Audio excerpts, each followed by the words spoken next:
What as a guy do you wish girls knew? That sometimes a hug or a nice compliment can mean a lot. We can ride that wave for quite a while. I wrote this in another sub, but it's relevant to this comment. When I was in middle school, a girl I had a crush on told me I had beautiful eyes. That was 22 years ago, and I still ride that high. I used to be with a girl who literally never complimented me. I brought it up to her that guys like being complimented too. She took it like a chore and gave me the same compliment every night. At that point, it's just because I asked, not because you want to. If you genuinely compliment a guy, don't be upset if they don't react the same way a woman would react to a random compliment. Most dudes get them so infrequently that when it does happen, there is a part of them that wonders if it was genuine or if they are just giving them a polite and/or pity compliment. This often leads to an awkward, unenthusiastic response to said compliment. It never occurs to most guys to just say, "Thanks." When I say I don't mind, I really mean it. If I did mind, I would say so. Anytime my boyfriend would say I don't mind, and I would keep asking are you sure, and after a while he legit said this exact thing to me, it honestly made my paranoid ass feel a million times better to be assured like that. Men love being the target of romantic gesture. Many men never have been. I got asked out on a date once, 6 years ago. I still recount it for the occasional serotonin boost. I bought a stranger a drink at the bar once because it was a karaoke night, and he killed it. Still friends over a decade later. When I met his sister, he introduced me as that girl I told you about who bought me a drink. About the shrinkage, sometimes it hides like a frightened turtle. Also, we feel bad when we can't get up. It's 100% not about the girl. Girl, I'm dropping so many hints, why doesn't he get them? Boy, I think girl is dropping hints, but I'm not sure I want to risk my friendship and embarrassment, so I'll just ignore them. I think those are hints. Wait, no, don't be a creep. She's sitting on my lap. Yes. Wait, no, I just read a comment about a girl who sits on everyone's lap. Dude, do anything. Don't be a stalker. Shit, she left. I literally moved out from underneath a girl that sat on my lap, and she gave me a weird look. But like holy hell, she had been given mixed signals forever, and I even asked her out before this, and she said no. So what the F? This is the kind of shit we have to deal with. It's okay to make the first move. Guys can be shy too. Come talk to me instead of staring at me. But when they do come talk to me, I don't know if they're just being nice or making small talk. LOL. Sometimes men just don't get hard. It's not you. It's many things, from lifestyle and diet to stress and anxiety, and just getting older. Please try to not take it as a sign of lack of attraction or affection. Sometimes it just happens. Get away from me at night in the summertime. I still love you, I'm just hot as F and don't want to snuggle. My girlfriend was sleeping on the last weekend, and my mind was screaming, "Get off me, woman! How are you under a blanket in this heat? Anyway, I know not to wake a sleeping demon, so I let her be."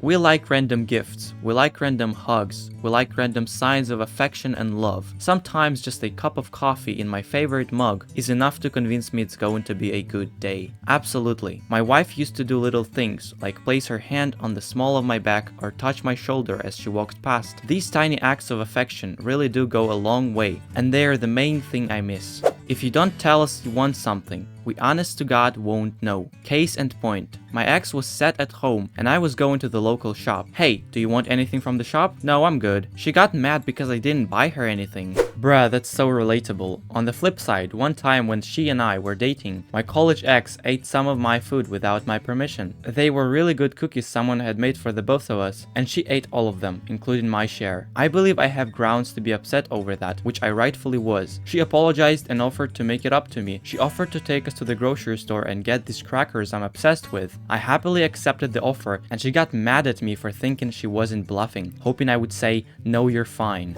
I am perfectly happy sitting in silence and playing video games for a few hours at a time on a weekend morning or night, and it doesn't mean I'm mad at or ignoring you or don't want to spend time together. Your boy is just trying to chill. Woman here, but I definitely need my hobby time as well. My current boyfriend and I love to take a few hours out of our day to do our hobbies, then reconvene and talk about what we did. I will say this though, I used to be in a relationship with a man who did use video games as a method to ignore me. When I say he played for 16 hours a day on weekends, weekends, and until bedtime every night after work. I am dead serious. He considered taking the long way home from Walmart, taking me out on a Saturday, and got insulted when I asked why we didn't do anything else. He wouldn't even hang out with his friends when they were in our own living room. I would be hanging out with them while he sat in his room watching top 10 anime battles on YouTube. Couldn't play Smite because, well, his friends were all in our house and not in front of their computers. Please be patient with a partner who questions your video game time. You deserve time to enjoy your hobby. They should never take that away from you. They don't have the right to control all of your free time. Sometimes you need to entertain yourself and not depend on your partner's attention. Of course, trying to figure out where this insecurity comes from may help both of you better understand each other. My boyfriend is very passionate about skateboarding and music, and he takes time every day to partake in these activities. He also makes sure to be home by mealtimes to enjoy with me, and to have days where it's just the two of us. I'm sure most of you are aware enough to balance these things, but your partner may have had a very negative experience before. They may not want to manipulate you. They may just be paranoid. Communication is awesome.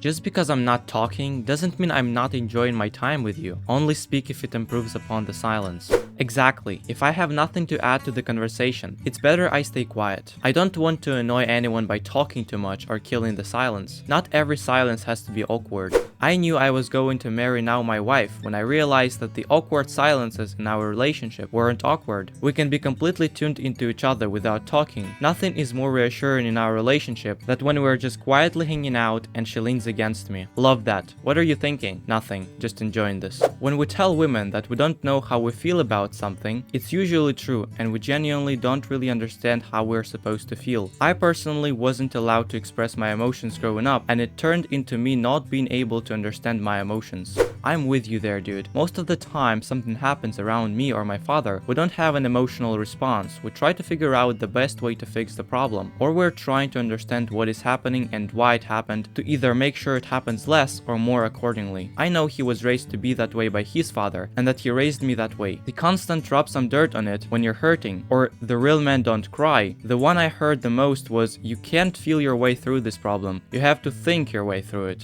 The worst part is, I know it's a problem. It's killed relationships I've had. It makes it hard to understand what some people are going through, and in the moments where something so extreme happens that my brain finally pushes the emotion response to the forefront, it's overwhelming. It's a strange dichotomy to know why I am separated from my emotions 99% of the time, but not being able to figure out how to fix the problem. I've even been in therapy for years trying to figure out something that works to no avail. The funny part is, I was talking to my roommate about it once, since he's also a therapist, and was curious. He said it was kinda sad, that was how my dad have lived our whole lives, to which I replied, well, on the bright side, we didn't know we were supposed to be sad. When we say we are thinking about nothing, the majority of the time, it literally is just nothing or ridiculous scenarios that we make up that sound stupid when said out loud. I don't actually know how to think about nothing, but I very much relate to the second item. It's not even that it's stupid, it's that by the time conversation has lulled enough for someone to ask what you're thinking about, I'm so many layers deeper that unpacking it would take longer than they'll remain interested. If you don't want to hear the truth about something, don't ask me to tell you the truth, because I'm going to tell you the truth every time. Her, do you think my best friend is pretty? Him, so we're breaking up then. If you're throwing signals at a guy and he's not catching them, it might not be because he's so dense he doesn't notice them. It might be that he does see them, but his self-esteem is so low his internal dialogue talks him out of believing you're interested in him in a romantic or sexual context. Throwing more obvious signals doesn't overcome that. If knowing his self-esteem that low isn't enough for you to lose interest, be direct. That doesn't mean ask him if he wants to have coffee or get a drink with you, as either of those leave wiggle room for misinterpretation. Ask him out on a date, specifically say date, so there is no mistake in your intention. The worst thing likely to happen is that he'll say no, which does sting, but not like spending a month throwing hints he never responds to. Thank you all for watching the video. Write in the comments what you as a guy wish girls knew, leave a like, subscribe to the channel, and I'll see you in the next video.